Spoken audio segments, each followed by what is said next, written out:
नादर जमान ने जो ही मुड़कर देखा, उसका बदन यक लख्त पत्थर का हो गया।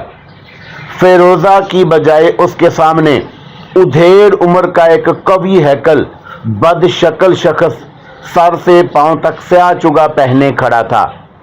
उसकी आंखें बेहद चमकदार, मोटे मोटे होंठ, सुर्ख और गालों की हड्डियां उभरी हुई थी और उसके सर पर स्याह पगड़ी थी जिसकी कलगी में बेशकीमत हीरा जुड़ा हुआ जगमगा रहा था। दाएं पहलू में तलवार लटक रही थी जिसका दस्ता जुड़ाव था। अस्सलामु अलैकुम दोस्तों, पेशे खिदमत है आज की हॉरर स्टोरी आखिरी तस्वीर एपिसोड नंबर 1। 300 वर्ष पुरानी वो तस्वीर आज भी हमारे घर में मौजूद है। उसका रंगो रोगन, कागज, लकड़ी का वो बेशकीमत फ्रेम भी वैसा ही है जैसा 300 वर्ष पहले था। माहो विसाल की इस तवील गर्दश ने तस्वीर का कुछ नहीं बिगाड़ा। ऐसे मालूम होता है मुसव्वर ने अभी चंद लम्हे कबल इसे मुकम्मल करके फ्रेम में जुड़ा है, और अगर हमारे पास कदीम कागजात महफूज ना होते तो ये साबित करना दुश्वार हो जाता कि तस्वीर मुगल शहनशाह शाह जहान के ज़माने के शहरा अफाक मुसव्वर नादर जमान खान के मोह कलम का शाहकार है। जी हाँ, वही नादर जमान जिसका फन मानियो बहजाद के हम पल्ला था और जिसके उस्ताद तबरेज़ी खान मुसव्वर का तज़किरा उस दौर की हर मुस्तंद तारीख के अवराक की जीनत है। मैं जिस तस्वीर का जिक्र करता हूँ वो नादर जमान खान की आखिरी तस्वीर थी। कहते हैं कि उसके बाद उसने अपने तमाम बुरश, कलम और रंगो रोगन ज़ाया कर दिए थे और मरते दम तक कोई और तस्वीर बनाने की कसम खा ली थी। उसके कदरदानों ने बहुत कोशिश की कि नादर जमान अपनी कसम तोड़ने पर रजामंद हो जाए। उसके लिए उसे वो हर शय देने को आमादा थे जो नादर जमान उनसे तलब कर सकता था, लेकिन बेसूद। दुनिया की बड़ी से बड़ी कीमती चीज, ज़ारो जवाहर और हर आसाइश उसके नजदीक हीच थी। उसने कहा कि वो नादर जमान जो तस्वीरें बनाया करता था वो मर चुका, उसकी रूह पसे मर्दा हो चुकी। अब उसका कालब एक ठंडी राख है जिसमें हरारत की एक चिंगारी भी नहीं।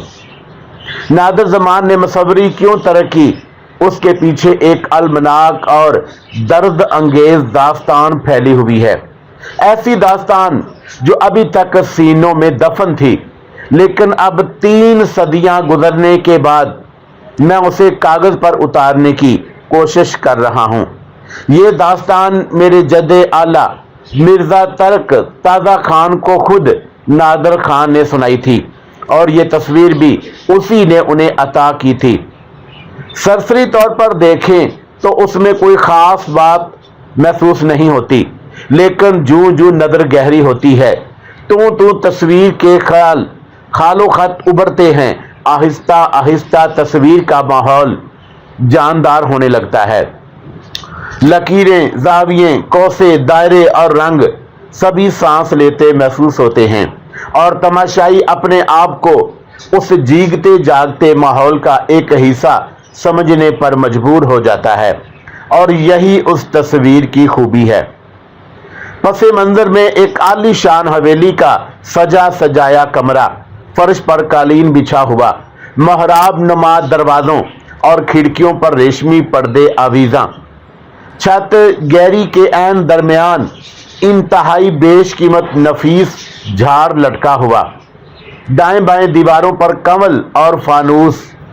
कमरे के वस्त में एक परी चेहरा हूर पीकर नाजनीन सर से पांव तक सफेद रेशमी लिबास पहने खड़ी है। उसकी उम्र 16-17 वर्ष की होगी। उस पर हया और मासूमियत के साथ साथ किसी कदर घबराहट के आसार नुमाया हैं। दिल फरेब चेहरे पर बारीक जाली की नकाब है जिसमें से उसका रोए ताबा झलक रहा है। तरशे हुए हसीन लबों पर मुसव्वर ने नहायत चाबक दस्ती से कपकपाहट का वो जज्बा भी हमेशा के लिए कैद कर दिया है, जिसे देखने के लिए बहुत बारीक बीनी की जरूरत है। फैले हुए सायों से पता चलता है कि झटपटे का वक्त है। उस हसीन लड़की के हाथ में छोटा सा नाजुक शमादान है, जिसमें शमा जल रही है और उसकी रोशनी सीधी उसके चेहरे पर पड़ रही है। कुछ फासले पर एक कवि एकल उधेड़ उम्र करख्त सूरत आदमी स्याह लिबास पहने मौजूद है। उसकी आंखें इंतहाई चमकदार, होंठ खूने कबूतर की मानद सुर्ख और नाक तोते की चोंच की तरह मुड़ी हुई है। सर पर छोटी सी स्याह पगड़ी, जिसकी कलगी में एक नादर हीरा जुड़ा है। उस हैबतनाक शख्स के दाएं पहलू में तलवार लटकी है और उसका जुड़ाव दस्ता उसके हाथ में है, और उसके अंदाज से साफ पता चलता है कि वो म्यान से तलवार खींचना चाहता है। बल्कि गौर से देखा जाए तो तलवार किसी कदर खींची हुई भी नजर आ जाएगी। उस शख्स के गले में मोतियों और हीरों के कई हार भी पड़े हैं। ऐसे मालूम होता है कि यह शख्स कोई बड़ा मुगल ओहदेदार है। चेहरे के नकूश अगरचा वाज़े नहीं, ताहम साफ पता चलता है कि उसका ताल्लुक मंगोल नस्ल से है। वही कुलों की उभरी हुई हड्डियां, वही भारी लंबी नाक, वही मोटे मोटे होंठ और गुलाफी आंखें, लेकिन बेहद रोशन सितारों की मानद चमकती हुई। देखने वाला पहली नजर में ही फैसला दे देगा कि ये एक ऐसे शख्स का चेहरा है जो सफ़ा की दरिंदगी और शकावत में अपने इन आबाओ जदाद का हम पल्ला होगा, जो मफ्तू और महकूम कौमों के अफराद की खोपड़ियों के मीनार अपनी फतह की यादगार में तामीर किया करते थे, और जिनकी लुगत में रहम, हमदर्दी, शफकत और मोहब्बत के अल्फाज कभी शामिल नहीं रहे। मुसव्विर ने उसकी छवि उतारने में अपने फन का पूरा जोर सिर्फ कर दिया है। और यह बात कितनी हैरत अंगेज है कि उस नाज़नीन को देखकर नाज़र के जहन में जो पाकीज़ा और अच्छे जज्बात पैदा होते हैं, उस मुगल ओहदेदार की तस्वीर पर निगाह डालते ही हवा हो जाते हैं और उसकी जगह नफरत और हकारत के जज्बात उभरने लगते हैं। कोई शख्स भी ज्यादा देर तक उस तस्वीर पर निगाह जमाने की ताब नहीं रखता। और ये हुरोविश नाज़नीन फेरोज़ा थी, तबरेज़ी खान मुसव्विर की हकीकी भांजी, जिसे उसने बाप और माँ बनकर पाला था। जिस ज़माने में ताउन फैला और बेशुमार लोग लुकमाए अजल हुए, तबरेज़ी खान का सारा ख़ानदान उस वबा की लपेट में आ गया था। फिर अचानक एक एक करके सभी रुखसत हो गए। भरे पूरे घर में सिर्फ 2 फर्जंद बचे, फेरोज़ा और तबरेज़ी। फेरोज़ा उन दोनों 5 साल की थी।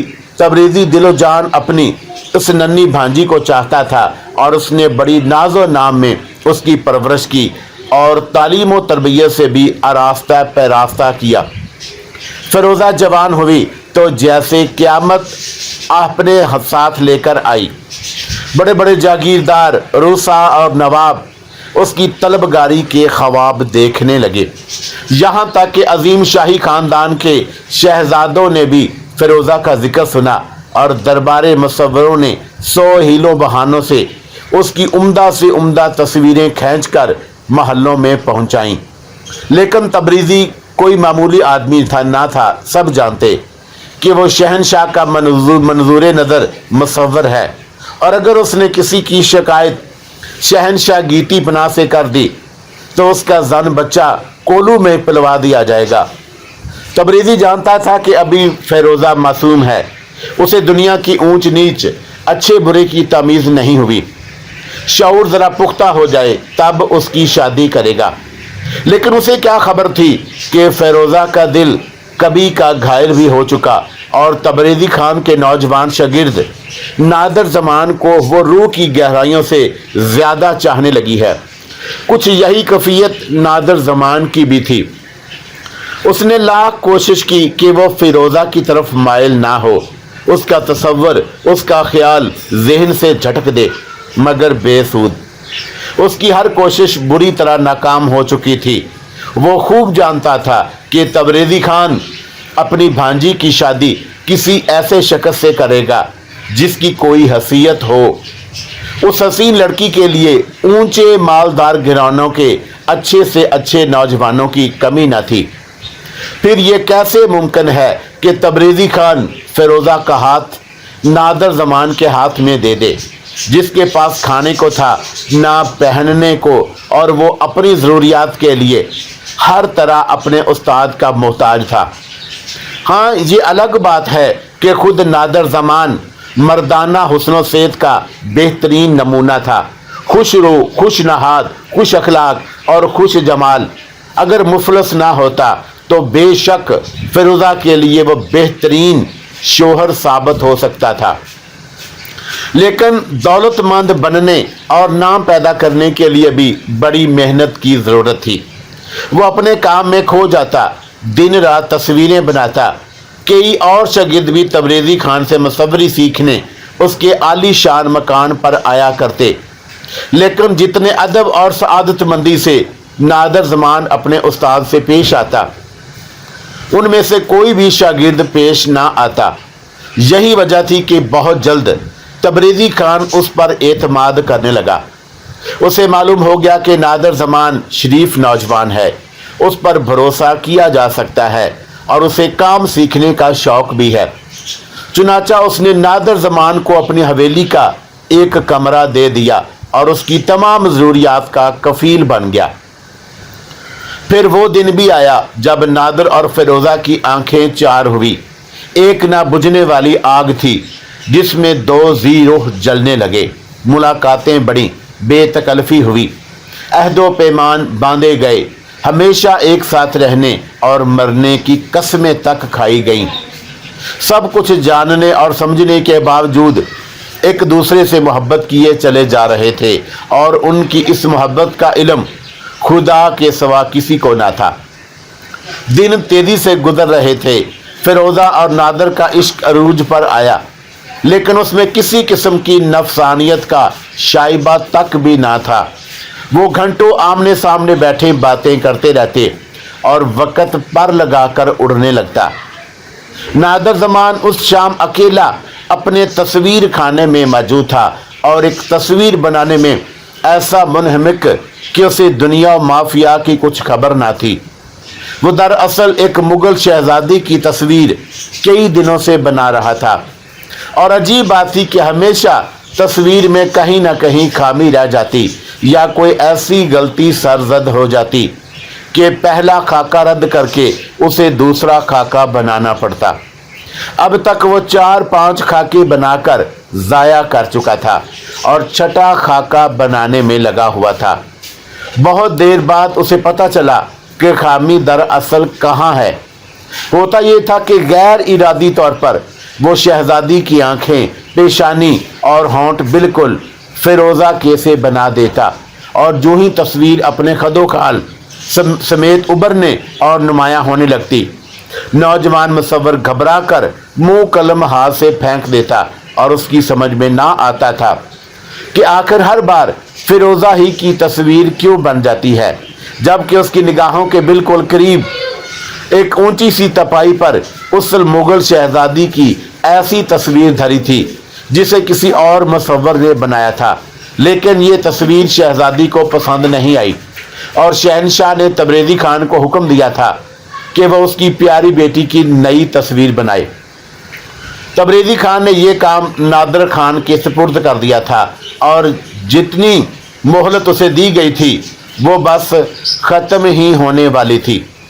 चुनाचा नादर ज़मान अपने तमाम हवास मजतमा करके और मुस्मिम इरादे के साथ नया खाका बनाने में जिस्म और जान की तमाम तवानाइयों के साथ मसरूफ़ था।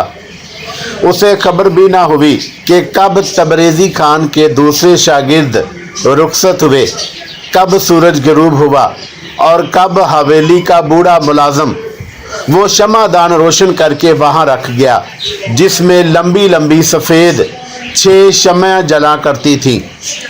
इस दौरान में एक बार भी फिरोज़ा का ख्याल नादर ज़मान के जहन में ना आया।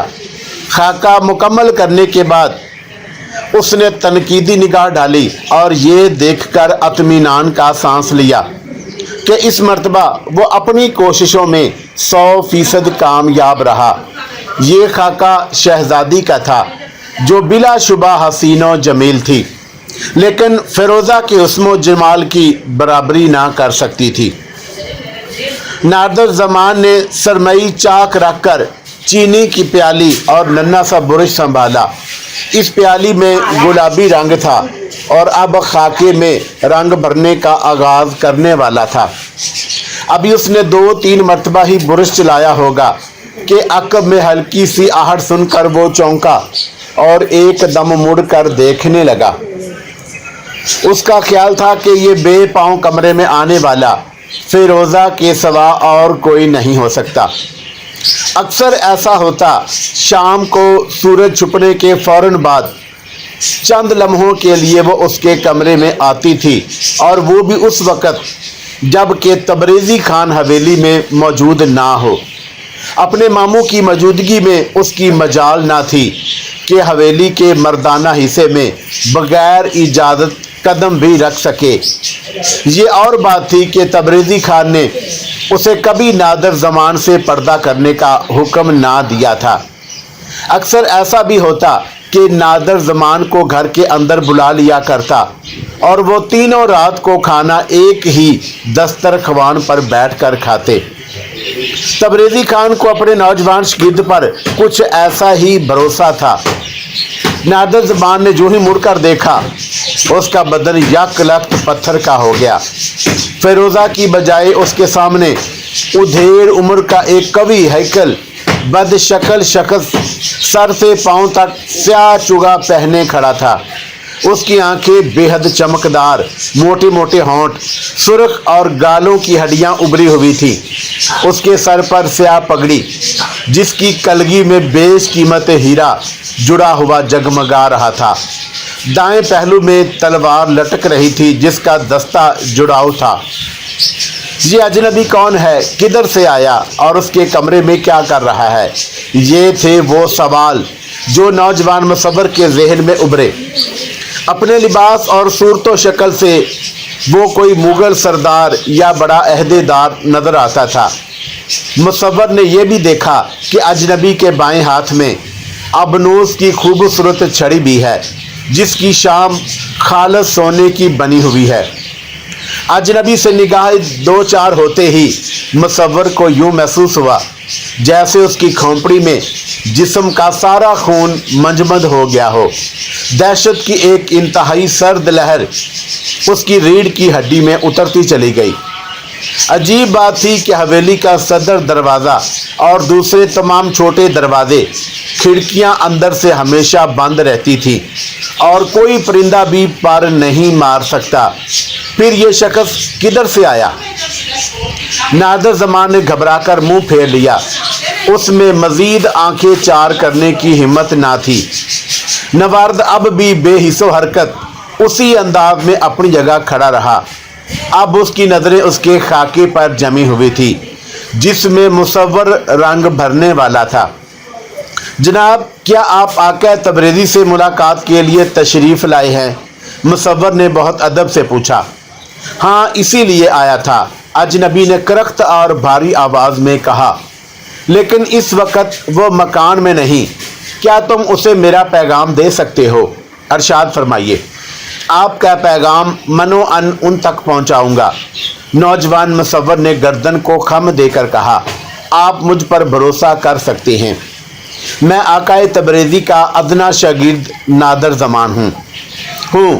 اجنبی نے حقارت سے نادر زمان کو دیکھا اور اسی نحوست برے لہجے میں بولا، کہہ دینا اسے کہ صوبے دار جلال آباد تشریف لائے تھے اور کل اسی وقت وہ اپنے حویلی میں حاضر رہے۔